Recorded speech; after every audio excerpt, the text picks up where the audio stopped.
Hi, welcome back. This is part 4 of our Gravelord Explain run, and this is the final section. So we're an hour and 1 minute in, and the bosses we've got left is Demon Fire Sage, Centipede Demon, Bed of Chaos.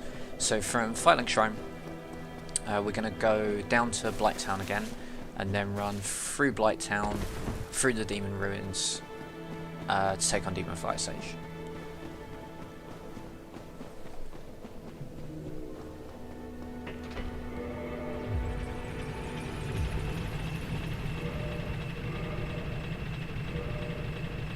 The bow we equip now because we're going to use the bow for Bed of Chaos. I send the lift back up, but you don't need to. Oh well, unless you're worried that you might die before you get to the Demon Ruins bonfire, but I think you should be fine. So we're going to do the Blighttown drop just to show it. So we saw in part 1, there's kind of like an easier drop you can do where you just walk off the ladder and then roll against the wall twice. Here, I'll show you the actual Blighttown drop, or what's known as the actual Blighttown drop. It's definitely faster. I don't know if it's. I would say it's riskier. Once you can do it, it's quite straightforward. So you just want to walk off at like a 30-degree angle from where that pillar meets the main wooden plank section, and that gives you the exact distance you need to hit that little bit of wood that sticks out. And you just angle your camera while you're falling so that you can roll forward off of it, and that's it. So once again, there's some good videos on YouTube if you want to learn the Blighttown drop, and speedsouls.com is an incredible website that details like all of these runs, has links to loads of different videos showing different strategies, and tracks all of the world record leaderboards and stuff. So if you're interested in speedrunning, go check that out, and there's lots and lots of links on there for all of these strategies explained in detail. Yeah, so you just drop down and then heal on the elevator, same as we did before, and then we're going to run all the way through. So we'll need to heal one more time before we drop down, just because healing and dropping down is going to be a little bit fast. It will be faster than walking down the stairs. Then we'll stop at Demon Ruins to heal, and then we're going to move on to Demon Fire Sage.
So coming to here, you can drop down earlier if you want, so you can drop down here, and it'll be a little bit quicker than running all the way down here and then doing it, but you take quite a lot of damage, and then you just have to use a humanity to heal, so I don't know, it probably is faster, but I'm not entirely convinced, but it probably is. So yeah, we take the long way around because it's safer and less damage, and we probably don't need those extra like 1.5 seconds anyway. For this guy, you just want to roll when he's about to hit you, and then you can just frame through the attack. Here, keep to the left of the wall to avoid falling down that hole on the right, which has got me more times than I would like to admit. We've got a bonfire coming up here, so we're gonna take this bonfire because Demon Fire Sage sucks. Just drop down, get into the corner and heal up. And then mostly you can just get away with cramming yourself against this guy in the corner, and if you're lucky he'll do that, and that attack gives you enough time to just wail on him. Once he's dead you can activate the bonfire. If you're in human form at this point, you would have been invaded by Kirk, I think it is, so you would then have to kill him before you can use the bonfire, so it's beneficial not to be in human form at this point. So I would maybe come down here and then kindle this bonfire if you want to kindle to get more Estus. So, Demon Fire Sage, my most hated boss in the game. He ruins all of my runs. The RNG is brutal. So at Taurus, that's the attack that you want, that leap attack, just run at him and he'll just jump over you. So, Demon Fire Sage has 3 types of attacks. So first of all, he has the Magic Blast attack, which goes in a 360 radius around him, and it's really hard to avoid. Then he has physical attacks, like, so normally he opens with it, yeah, this one. So you can just roll instead of jump, and get close to him, like that, and you'll be able to hit him in his belly. Now, this is the third attack he does, which is where he flies up and then slams down, and this is the attack that we really want. That fly up and down, if you're standing in front of him, you then just running attack him, and you can hit him twice.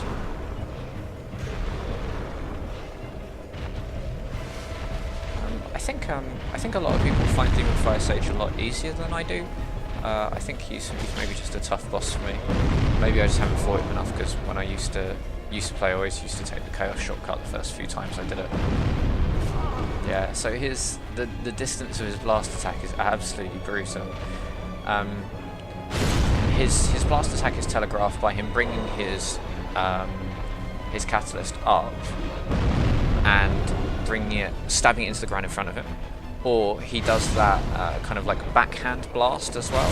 So if he brings it over his opposite shoulder and then blasts out as if he's pointing, both of those are the telegraphs, that one, for his blast attack.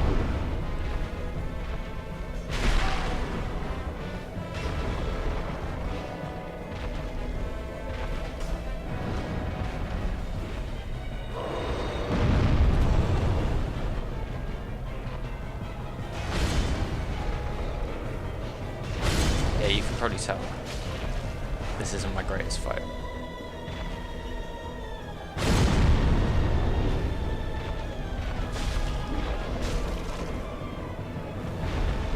So if you get lucky, he'll just do that over and over, and then you just keep running into him.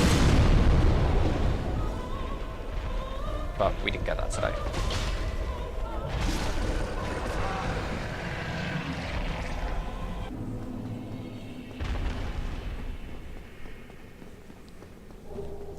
So all the bonfires leading to the end of this route, to the Bed of Chaos fight, you can tag and sit at all of them. All it costs you is the time to light it and sit down and stand back up. And by that I mean we're not trying to walk back to a specific bonfire or anything like that. So I always sit at these and recharge my Estus and get myself a save point in case something goes horribly wrong. For the Centipede fight, we're going to go fight him on the central section. So the way you get to that, you want to roll once to make the first jump and then roll twice to do the second. Make sure your shield is up so that when you hit circle you roll instead of jump. Yeah, so that's our first roll and we take no damage. And then we'll roll twice for this one and we just take a little bit. The soft humanity will help with your resistance. But I think we've got so much of it at this point, it's not really a big deal. So, Centipede has quite a few different attacks. Mostly, you're just going to want to get him to come off the lava and attack you, dodge the attack, and then wail away at his legs. If you get lucky and you chop off one of his arms, you can then kill that arm and it will drop the orange charge ring, which means you can equip that right after you kill him and you don't have to wait around so much for it to drop into your inventory so you can run across the lava. Once he gets below 50% health as he is now, he can do like a firebomb attack where he jumps up and then rains down fire on you. So you need to be careful like that. So you need to be careful that when he jumps up, you roll a little bit quicker when he's below 50% health.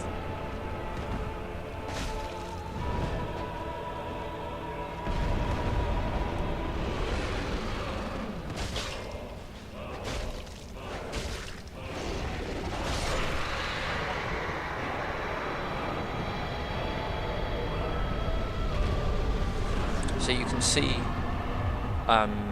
if you have your inventory open, you can see when the ring pops up into your inventory, so you can then just select it quickly from the slot. I think some of the pros know which order it pops into as well, so they can just then like quickly press down and select or whatever it is to switch over from whatever the other room is. So next we're going to run to Bed of Chaos, and we'll tag the extra bonfire as well. It doesn't cost much to tag the other hidden bonfire, and it just means that if we die to Bed of Chaos, we don't have to run from all the way back here. So it depends how confident you are in Bed of Chaos fight.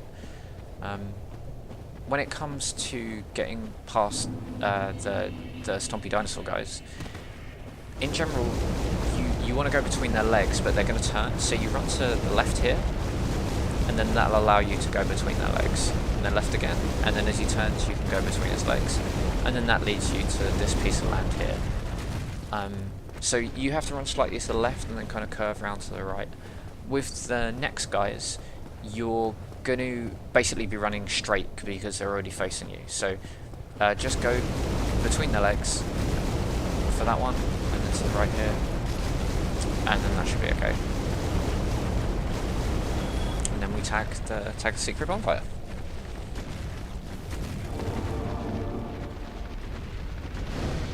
Cool, so let's talk about the Bed of Chaos fight. For the Bed of Chaos fight, we're going to use the firebomb strat, so the firebomb and bows. So what this involves is we run into the boss fight, get very close to the Bed of Chaos, and then do 2 back steps to line ourselves up properly, and then we can throw 2 firebombs that we line up using the bow.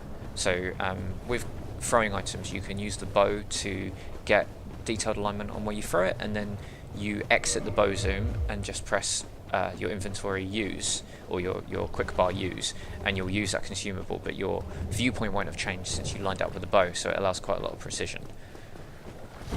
I think there's more information about this on Speed Souls and tutorials. I found a different tutorial on YouTube to learn this, but I'm sure Speed Souls will have stuff on it if you want to go and have a look there. So sometimes this doesn't work, so if you get your positioning wrong and it doesn't work, what I would say is quit out of the fight. So you sometimes I get one firebomb work, but the other one just doesn't. Normally, when I've lined it up wrong, basically. And if that happens, you can quit out the fight, go back in, and then do the bow strat. So you can run off to one side and use the bow to blast away at the roots, and it's like it takes 5 arrows to kill it, and then you can exit out, then come back in again, and then charge straight forward if you want. So I usually exit out, and that makes it a bit more predictable. So here, you want to get a straight line running down the middle. So for me, the key to lining this up is having the straight run in so that I'm square, and then I don't adjust my view, and I just press back step twice. And because I've run in square, then I exit out square. So we zoom in with the bow, and there's little kinks in the 2, there you go. So it's little kinks in the 2 branches on either side, and you aim between the 2 kinks. It's quite difficult to see, but if you grab either this YouTube video or grab another YouTube video and just watch the lineup, and then you can learn it. It's nowhere near as bad as like the Dark Souls 2 crazy strats to disable Chandra's AI or anything like that. That was madness. And then we're just going to bone out, and we want to then head back to Firelink because we're going to do Gwyn.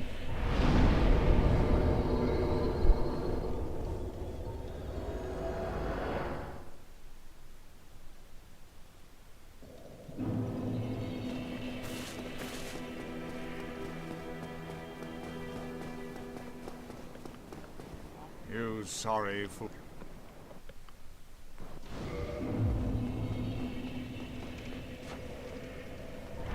So, from Firelink, jump down to the shrine, off souls to the Lord Vessel to open up the gates, and then we run through to Gwyn.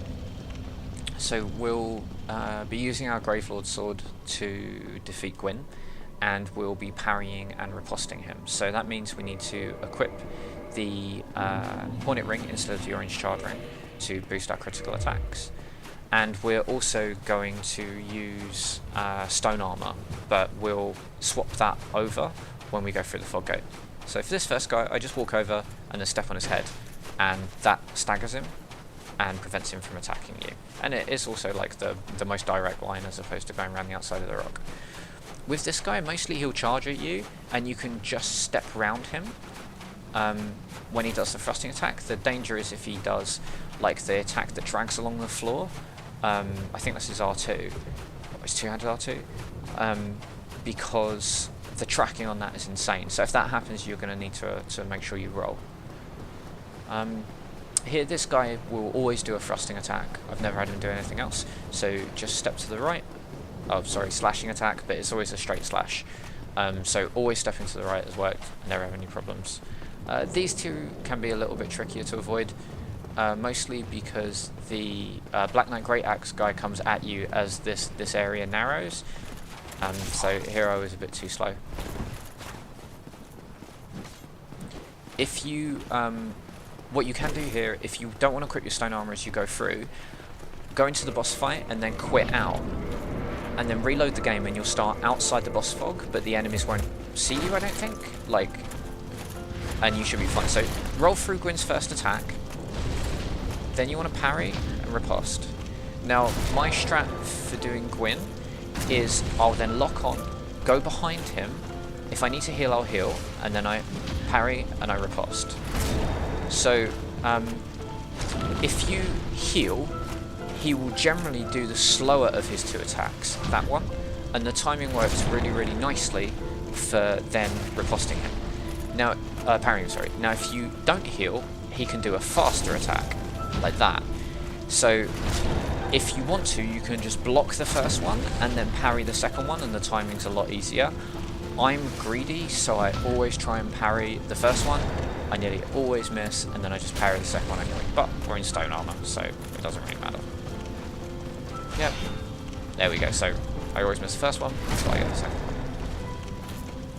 Cool, so now we've lost a bit of health, so we can heal again, and that should give us a slower attack.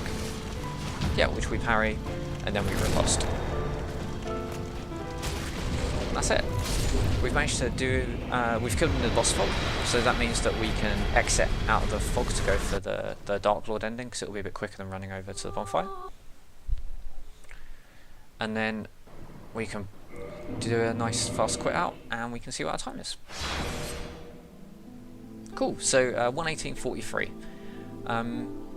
So that had some decent safety strats in it. Maybe not a huge number, but you can definitely put a lot in of your own. So stopping at Firelink on the way down to Quelag or any others. But yeah, hopefully that's been useful to you. If you've got any questions, just leave them in the comments and I'll do my best to reply. And thanks very much for watching.